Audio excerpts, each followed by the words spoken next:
Hello everyone, আসসালামু আলাইকুম। Education ডিকশনারির পক্ষ থেকে তোমাদের সবাইকে জানানো হচ্ছে আন্তরিক শুভেচ্ছা। আজকে আমরা অ্যাকাউন্টিং এর হিসাব সমীকরণ নিয়ে আলোচনা করব। তো হিসাব সমীকরণ নিয়ে আলোচনা করবার পূর্বে আমরা একটা কাজ করে আসি। সেই কাজটা কি? সেই কাজটা হচ্ছে এই ক্লাসটা শুরু হচ্ছে আমাদের ছোট্ট একটা ইন্ট্রোর পর।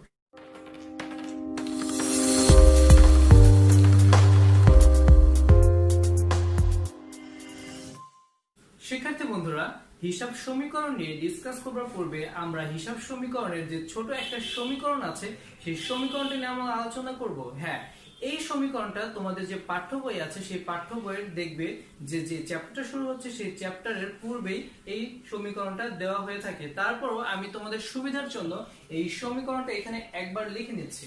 তো আমাদের সমীকরণটা হচ্ছে a = l + OE। তোমরা সবাই এই সমীকরণটার উপরে কিছুটা পরিচিত, কিন্তু এই সমীকরণটা কিভাবে ব্যবহৃত হয়, কার সাথে ব্যবহৃত হয়, কোন লেনদেনের সাথে ব্যবহৃত হয় সেটা কিন্তু আমরা এখন পর্যন্ত ওইভাবে ভালো মতো জানি না। তো আজকে আমরা ওইটাই জানার চেষ্টা করব। তো a = l + OE বলতে আমরা কি বুঝি? এটা তো একটা সমীকরণ। অবশ্যই এই সমীকরণের মধ্যে কিছু অ্যাব্রিভিয়েশন আছে, যে অ্যাব্রিভিয়েশন দিয়ে আমরা বুঝতে পারি যে এটা কোনটা কোন সাইডে ব্যবহৃত হয়। তো এটাকে আমরা বলতে পারি হচ্ছে সম্পদ খাত। সম্পদ খাত বলতে এখানে কি বলা হয়? অ্যাসেট মানে সম্পদ, অ্যাসেট। ওকে, এখানে এল এল বলতে এখানে কি বোঝায়? এখানে হচ্ছে দায়বাচক। দায়বাচক মানে কি? লায়াবিলিটি মানে দায়বাচক। এখানে দায়বাচক বলতে কি বোঝায়? এখানে দায়বাচক বলতে বোঝানো হচ্ছে তুমি যখন কোনো প্রতিষ্ঠানের যে কার্যক্রমগুলো আছে সেই কার্যক্রমগুলো যখন শুরু করবে তখন দেখা যাবে অনেক সময় তোমার কোনো যে প্রয়োজনীয় যে মালামালগুলো আছে সেগুলো তোমাকে ধারেও বিক্রি করতে হতে পারে। সেই ধারে বিক্রি করবে বা ধারে তুমি ক্রয় করবে, সেই ধারের যে শব্দগুলো আছে সেগুলোই অনেক সময় দায়বাচকে লিপিবদ্ধ হয়ে যায়। ওকে, পরবর্তী যে সমীকরণটা আছে সেটা হচ্ছে ওই ওই মানে হচ্ছে কি? Honours equity. অনার্স ইকুইটি মানে হচ্ছে মালিকানা সত্ত্ব। হ্যাঁ, তো আমরা এই জিনিসটা আমি আরেকবার তোমাদেরকে সুবিধার জন্য বুঝাই। a = l + OE। a মানে হচ্ছে সম্পদ বোঝায়, সেটা হচ্ছে অ্যাসেট। ASSET asset. তারপর হচ্ছে লায়াবিলিটি, লাই দিয়ে অ্যাবিলিটি। ঠিক আছে, সেটা হচ্ছে আমাদের দায়বাচক, প্রতিষ্ঠানের সকল দায় এখানে লিপিবদ্ধ হবে। আর ওই হচ্ছে আমাদের মালিকানা সত্ত্ব, অনার্স ইকুইটি। এটাই হচ্ছে আমাদের হিসাব সমীকরণের যে সমীকরণ যে পার্টটা সেটা। অনেক সময় দেখা যাবে আমাদের এই অ্যাকাউন্টিং এ যখন বহু নির্বাচনী কোশ্চেন আসে সেই বহু নির্বাচনী কোশ্চেনে অবশ্যই এই একটা কোশ্চেন থাকবে। সো তোমরা এটা খুব ভালো মতো জেনে রাখো হিসাব সমীকরণটা। এটা কেন? এটা হচ্ছে বহু নির্বাচনী অবজেক্টিভের জন্য। ওকে, এখন আমরা আসি যে এই হিসাব সমীকরণটা বোঝার জন্য আমাদের কি কি জানতে হবে। হিসাব সমীকরণটা বোঝার জন্য আমাদের জানতে হবে লেনদেন। ওকে, এখন আমাদের আজকে এই যে টপিকসটা সেটা হচ্ছে এখন লেনদেন। তো লেনদেন বিষয়টা কি? লেনদেন বিষয়টা হচ্ছে আমার প্রতিষ্ঠানের যে মালিকানা সত্ত্বের যে পরিবর্তন ঘটে বা অর্থের যে পরিবর্তন ঘটে সেটাকে আমরা লেনদেন হিসাবে বলতে পারি। তো অর্থে মানে কি? আমরা অর্থ বলতে কি বোঝাই? আমরা অর্থ বলতে কিন্তু টাকা বোঝাই, সেটা আমরা সবাই জানি যে অর্থ বলতে টাকাকে বোঝানো হয়। এখন যদি এরকম হয় যে আমাদের টাকার কোনো পরিবর্তন হয়নি, বা অনেক সময় বোঝা যায় যে টাকার পরিবর্তন হয়েছে কিন্তু সেটা লেনদেন হয়নি, কেন এই পার্থক্যটা হয় সেটা এখন তোমাদেরকে বোঝাচ্ছি।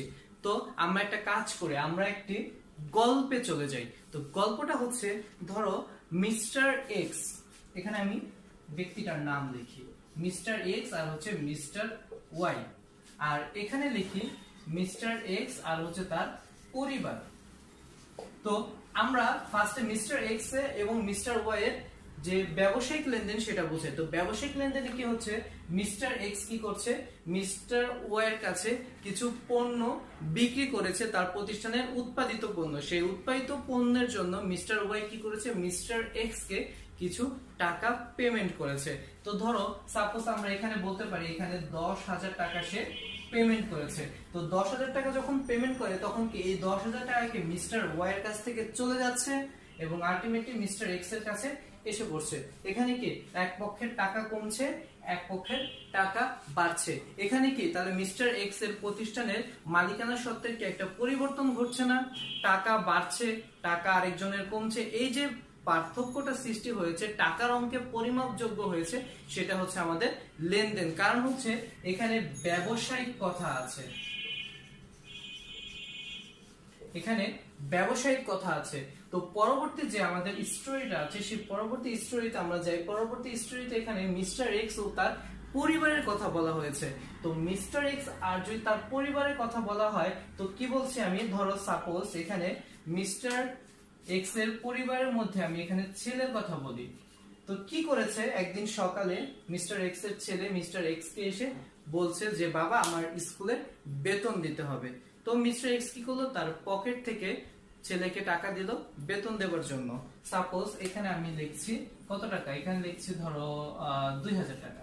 হ্যাঁ, 2000 টাকা স্কুলে বেতন দিল। এখন অনেক স্কুলে আছে 2000 টাকা কিন্তু বেতন নেয়, ঠিক আছে, এটা কিন্তু অনেকটা যে গল্প কাহিনী সেটাও না।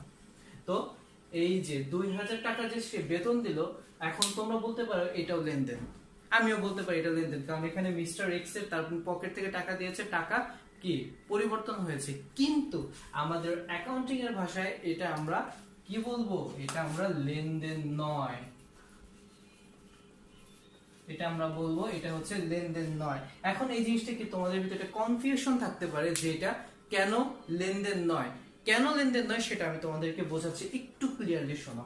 এখানে মিস্টার এক্স কি করেছে, তার পকেট থেকে ওয়ালেট থেকে বা যেখান থেকে হোক সে টাকাটা নিয়েছে, নিয়ে তার কি ছেলেকে দিয়েছে। কিন্তু এখানে কিন্তু মিস্টার এক্স এর সাথে ব্যবসায়িক কোনো কথা আসেনি, ব্যবসায়িক কোনো কথা আসেনি। আমাদের অ্যাকাউন্টিং এ সেটাই হবে লেনদেন, যেটা ব্যবসায়িক কথা থাকবে, ব্যবসায়িক লেনদেন হবে। সে তার নিজের পকেট থেকে দিক বা যেখান থেকে দিক, সেটা লেনদেন হবে না। যদি হতো যে মিস্টার এক্স তার প্রতিষ্ঠানের ক্যাশ বাক্স থেকে 2000 টাকা দিয়ে তার স্টুডেন্টের তার কি পুত্র সন্তানের বেতন দিয়েছে, তাহলে এটা আমরা লেনদেন হিসেবে বলতে পারতাম। কিন্তু এখানে প্রতিষ্ঠানের ক্যাশের সাথে কোন রকম লেনদেন হয়নি, কোন রকম কোন ব্যবসায়িক যে পার্থক্য, সেই পার্থক্য সৃষ্টি হয়নি। তো পার্থক্য যেহেতু সৃষ্টি হয়নি, এটা আমাদের লেনদেন নয়, ঠিক আছে। তো আমরা আজকে কি এটাকে বুঝতে পারলাম যে কোনটা লেনদেন কোনটা লেনদেন নয়। এটা জানতে পারলেই আমাদের প্রতিষ্ঠানে কি আমাদের যে বিষয়টা থাকে, কোনটা প্রাতিষ্ঠানিক লেনদেন কোনটা অপ্রাতিষ্ঠানিক লেনদেন আমরা বুঝতে পারবো। অবশ্যই আমরা লেনদেন নিয়ে যখন আরেকটা ক্লাস করব, তখন এই বিষয়টা আমরা আরো অ্যাব্রড ভাবে তোমাদেরকে জানানোর চেষ্টা করব। ওকে, তো আমরা আরেকটা জিনিস এখানে জানবো আজকে, সেটা হচ্ছে সবকিছু কিন্তু ইনক্লুডিং হিসাব সমীকরণ, এই জিনিসটার জন্যই আমি করাচ্ছি। তো আজকে যে আরেকটা জিনিস এখানে জানতে হবে সেটা হচ্ছে জাবেদা দাখিলা। তো এই নামটা কি আমরা যখন 9 এ ফার্স্টে ভর্তি হই, অ্যাকাউন্টিং এর বইটা যখন পাই, তখন দেখা যায় আমরা বুঝি বা না বুঝি, তখন কিন্তু জাবেদার নামটা আমরা সবাই শুনে আসি। সবাই ভাবে জাবেদা জাবেদা অনেক ছোট জিনিস, জাবেদা এটা কি, এগুলো আমরা সবাই জানি, কিন্তু জাবেদা বিষয়টা কি সেটা আমরা জানতে একটু সময় লেগে যায়। তো আজকে জাবেদাটা আমরা বিষয় বলি। তো জাবেদার মধ্যে একটা বিষয় সবচাইতে বেশি থাকে, সেটা হচ্ছে দুতরফা। মানে কি দুতরফা, মানে হচ্ছে দুপাশ, বা আমি এখানে লিখি দুই পাশ। মানে কি দুই পাশের যে কথাটা সেটা এখানে থাকবে। এক পক্ষে থাকবে ডেবিট, আরেক পক্ষে থাকবে হচ্ছে ক্রেডিট। এখন কথা হচ্ছে ডেবিট আর ক্রেডিট কোডটা কোন জায়গায় বসে, সবসময় মনে রাখবে ডেবিটটা হচ্ছে আমাদের ব্যয়বাচক প্লাস সম্পদবাচক হিসাব, আর ক্রেডিট পাশে সবসময় বসে আমাদের আয়বাচক আর প্রতিষ্ঠানের মালিকানা সত্ত্ব। এই বিষয়টাই হচ্ছে আমাদের জাবেদা দাখিলায় বসে। এখন কোনটা ব্যয়, কোনটা সম্পদ, কোনটা আয়, কোনটা মালিকানা সত্ত্ব, সেটা তো আমরা জানি না। তো একদিনে যদি আমরা অনেক কিছু তোমাদেরকে জানিয়ে দেই, তাহলে দেখা যাবে তোমাদের মাথায় কি, মাথার মধ্যে পোকা ধরবে। সেই পোকাগুলো তোমাদের আগের যে পড়াগুলো আছে সেগুলো তোমাদের ভুলিয়ে দেবে। তো আমরা চাচ্ছি না সেই বিষয়টা হোক। আজকে আমরা একটু একটু করে বুঝবো, একটু একটু করে অগ্রসর হব। দেখা যাবে একদিন আমরা কি অ্যাকাউন্টিং এর অনেক বড় একজন পার্সন হয়ে গেছি, ঠিক আছে।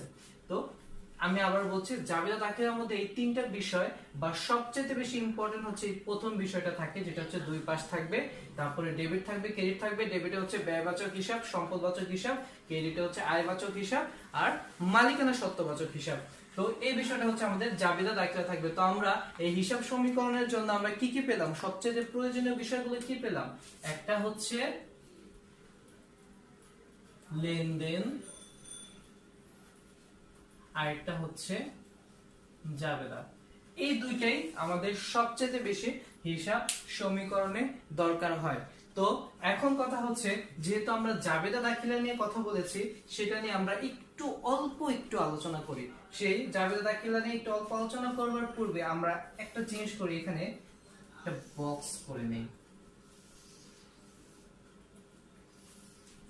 তো এখানে একটা বক্স করে নিই, সেই বক্সের মধ্যে আমি এখানে লিখি ব্যয় প্লাস সম্পদ, এখানে আমরা লিখি আয় প্লাস মালিকানা সত্ত্ব। ওকে, তোমরা মেবি সুন্দর মতো এই বক্সটা দেখতে পাচ্ছ। তো এখানে ব্যয় আর সম্পদের মধ্যে আমি কিছু বিষয় লিখি। সেটা হচ্ছে, ধরো তুমি কি করেছো, তুমি রাস্তায় গিয়েছো, তোমার কাছে কি আছে, 10 টাকা আছে। সেই 10 টাকা দিয়ে তুমি কি করেছো, ধরো মনে করো একটা চকলেট কিনেছো, সাপোজ সে চকলেট কিনেছো। এই চকলেট কেনার জন্য তুমি কি সেই যে চকলেটের যে অনার আছে বা সেই দোকানের যে অনার আছে তাকে 10 টাকা তুমি দিয়েছো না? এতে করে কি হয়েছে, তোমার কি ব্যয় বেড়েছে না? ব্যয় মানে কি, খরচ বেড়েছে, তাই তো? খরচ বেড়েছে না? তো এই যে খরচটা বেশি বেড়েছে, সেটাকে আমরা একটু সুন্দর করে ব্যয় বলি।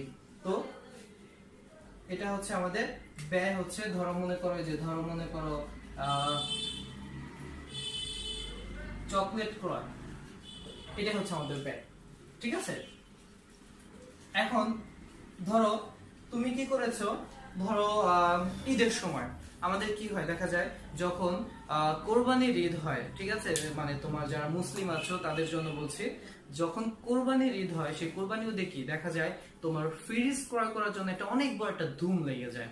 ঠিক আছে, কেন ধুম লেগে যায়? যে গরুটা থাকবে, যাই কোরবানি দেওয়া হবে, তার গোস্তগুলো কোথায় রাখা হবে, এর জন্য কি একটা মাথায় খুবই একটা টেনশন থাকে। সেই টেনশন গুলোকে কি পেনশনে পাঠানোর জন্য আমরা কি করি, ফ্রিজ ক্রয় করি। সেই ফ্রিজটাকে আমরা একদিনের জন্য ক্রয় করি বা 1 ঘন্টার জন্য ক্রয় করি? অবশ্যই না, এটা নির্দিষ্ট সময়ের জন্য আমরা ফ্রিজটা ক্রয় করি। তাহলে কি সেটা কি 1 বছরের বেশি সময় ধরে আমাদের থাকে? তো তোমরা একটা জিনিস পয়েন্ট আউট করে নাও, সেটা হচ্ছে আমাদের কোনো বিষয় যদি 1 বছরের বেশি সময় ধরে থাকে, সেটাই হচ্ছে আমাদের প্রতিষ্ঠানের সম্পদ। আবার অন্যদিকে 1 বছরের বেশি সময় হলে প্রতিষ্ঠানে আবার আমাদের দায়ও হয়। তো আজকে আমরা যেহেতু সম্পদ এখানে আলোচনা করছি, তো সম্পদটা এখানে একটু আলোচনা করি। তো তোমরা যে ফ্রিজটা কিনেছো, সেই ফ্রিজের নামটা আমি এখানে লিখি, ফ্রিজ কয়। এই ফ্রিজটা এটা হচ্ছে আমাদের সম্পদ, কারণ হচ্ছে এটা কিন্তু 1 বছরের বেশি সময় ধরে তোমরা ব্যবহার করবে। তো আমাদের এখানে ব্যয় আর সম্পদটা বোঝা গেল। ব্যয়টা হচ্ছে, ধরো যে তুমি চকলেট কিনেছো, চকলেট তার তুমি 1 বছর ধরে খাবা না। চকলেট দেখা যায় আজকে কিনছো, আজকে খেয়ে ফেলবা বা কালকে খেয়ে ফেলবা, 1 বছর তো যাবে না। তো এর জন্য হচ্ছে 1 বছরের কম, যেহেতু এটা হচ্ছে আমাদের ব্যয় খাত।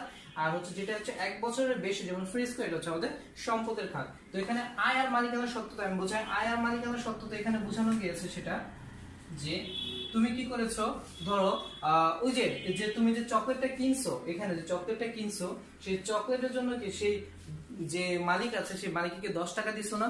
এই 10 টাকা কি সেই মালিকের জন্য কি আয় হয়েছে না, টাকা হয়েছে না? সেইটা হচ্ছে তোমাদের আয়। যেমন এখানে দেখি মালিকের টাকা প্রাপ্তি, এটা হচ্ছে আমাদের আয়, কারণ হচ্ছে তার টাকা বেড়েছে। আর এখানে যদি আমি এখন বলি যে তোমার তার যে টাকা বেড়েছে, সেই টাকাটা কি সে কি নিজের পকেটে রেখেছে? অবশ্যই না। যখন আমাদের প্রতিষ্ঠানের তোমার কি বলবো, প্রতিষ্ঠানের যে কেউ কোনো লেনদেন করে, তখন দেখা যায় প্রতিষ্ঠানের সামনে কি ছোটখাটো প্রতিষ্ঠান হোক, ছোট একটা বক্স থাকে। ঠিক আছে, দেখা যায় সেই টাকাটা নিয়ে সেই বক্সের মধ্যে রাখে বা একটা নির্দিষ্ট জায়গার মধ্যে রাখে, যেটা কি সে ভাবে প্রতিষ্ঠানের মূলধন রাখার জায়গা। তো এখানে সে যেহেতু এই 10 টাকা যেহেতু সে আয় করেছে, সেই টাকাটা কি সে তার বক্সে রেখেছে প্রতিষ্ঠানে। তো এইখানে আমি যে বক্সের কথাটা লিখি, বক্স, ঠিক আছে, এই যে বক্সটার মধ্যে সে টাকাটা রেখেছে, এই বক্সটাই হচ্ছে তার মালিকানা সত্ত্ব